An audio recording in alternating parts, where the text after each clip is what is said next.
खुलुमबाय बे समाव बडलेण्ड इंखं टेलिभिजननि स्टुडिअ आं मिथिगा नार्जारि दिनैनि गाहाय रादाबफ्राव दङ।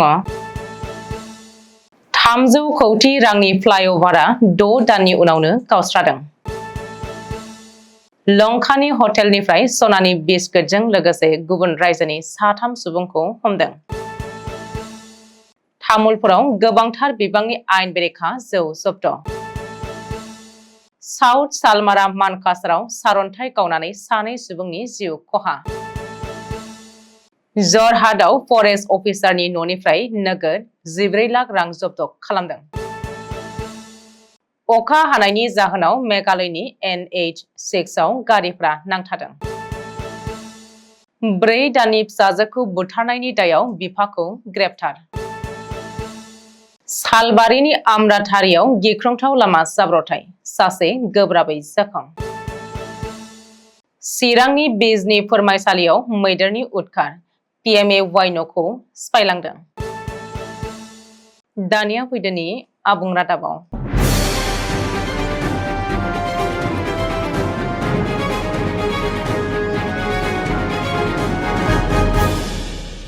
गुवाहाटी नोगोरमानि गरजुगाव 300 कौटि रांनि बाजेटआव बानायनाय फ्लाइअभारआ गावस्राबाय।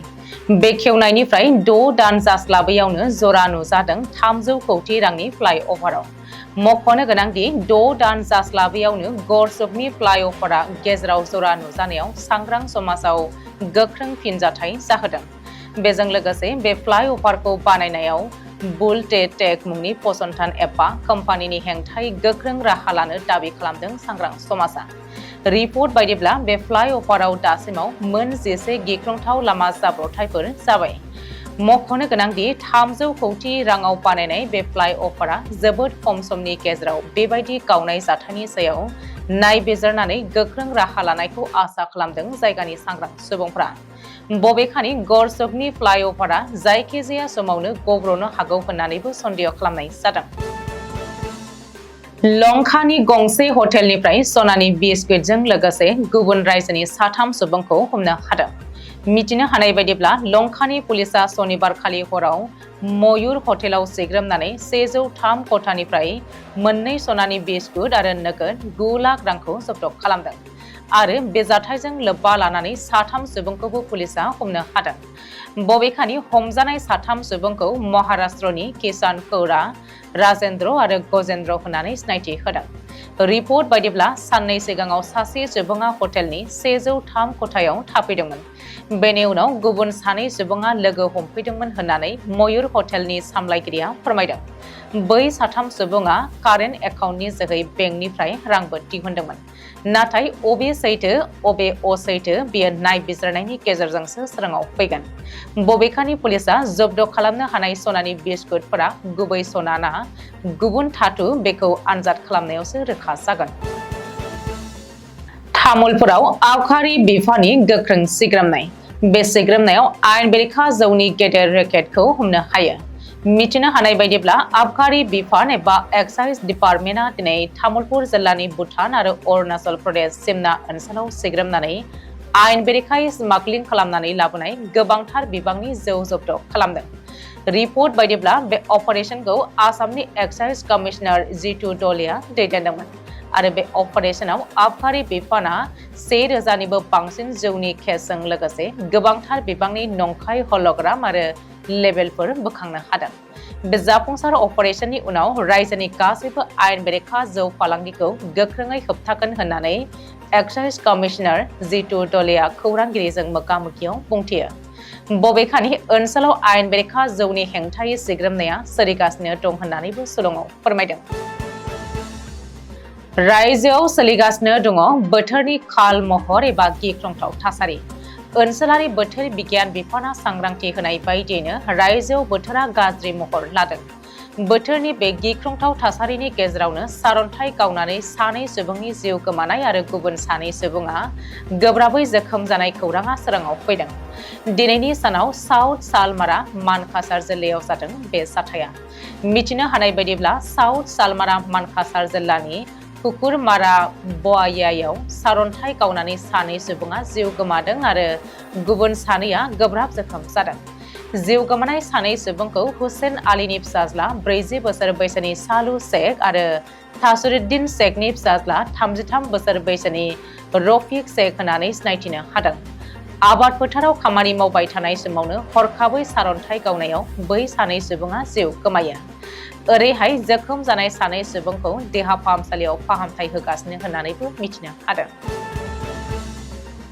जरहाट जिल्लानि फरेस्ट रेन्ज अफिसार इकबाल आहमेदखौ ग्रेप्तार खालामखांनायनि उनाव directorate of vigilance and anti corruption बिफाना गोख्रोङै सिग्रोमनायनि गेजेरजों इकबाल आहमेदनि न'निफ्राय गोबां बिबांनि नोगोद रां बोखांनो हायो।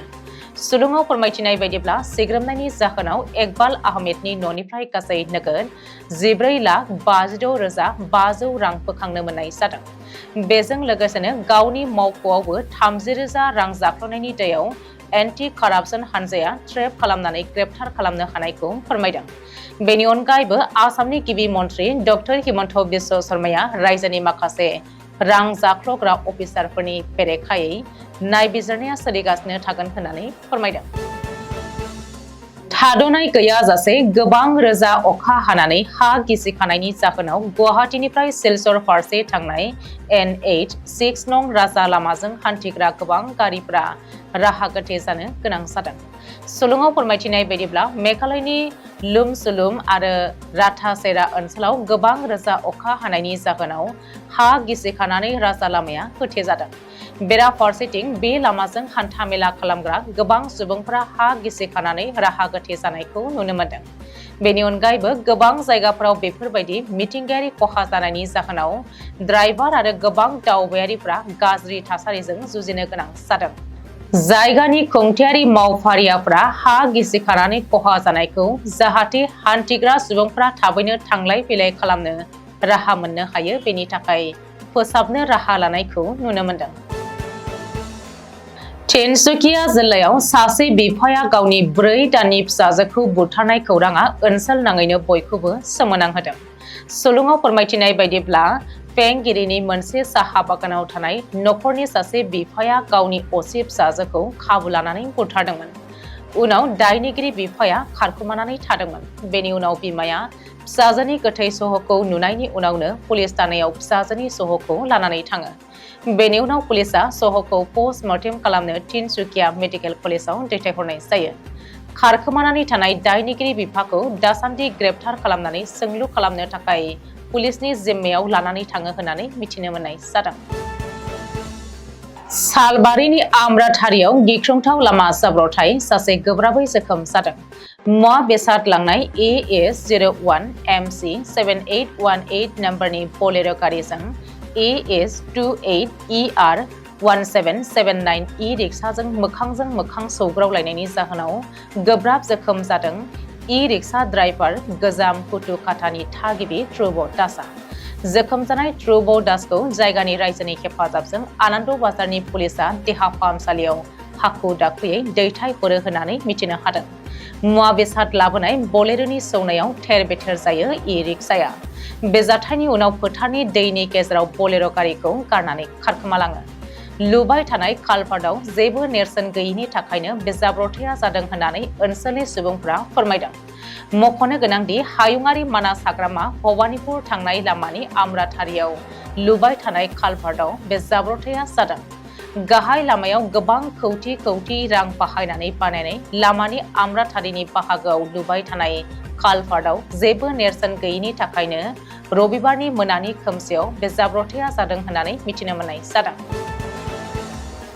चिरां जिल्लानि बल्लामगुरि ओनसोल फोरमायसालिनि आवजारगुरि गामियाव सनिबारनि हर 1 रिंगासो समाव बिमल मुसाहारिनि नखराव मानास हाग्रामानिफ्राय मानै मैदेरा फैनानै सोरखारनिफ्राय मोननाय PMAY न'नि गंसेखौ गाज्रि खहा खालामो आरो गुबुन गंसे न'खौबो इन्जुर बोफ्लंलाङो। नखरनिया मिथिहोनाय बायदिब्ला जोबोद गाज्रि खहा जानाय न'आव 10 बस्ता एबा 12 मनसो माइखौ बुफ्रुनानै मैदेरा जायो आरो लेथेर फेथेर गारस्रावो। न' खाथियावनो थानाय थायखानाय गासै फांसेनि गयखौबो सिफायलाङो आरो जौहांनाय खोथिया थिलिखौ गाग्लिनानै गाज्रि खहा खालामलाङो। आरोबाव साखाथिनि सावन ब्रह्मनि नखरसेनियावबो गासै फां 30 गय बिफां सिफायलाङो। मख'नो गोनांदि सानब्रैसो सिगांनिफ्रायनो बे गामियाव हरफ्रोमबो हाग्रानि मैदेरा फैगासिनो दङ आरो गोबां नखरनि बायदिसिना आबादफोरखौ खहा खालामनानै जायगानि सुबुंफोरखौ जोबोद अलखदाव खोख्लैगासिनो दङ। दिनैनि रादाबा एसेनोसै, गोजोन्थों।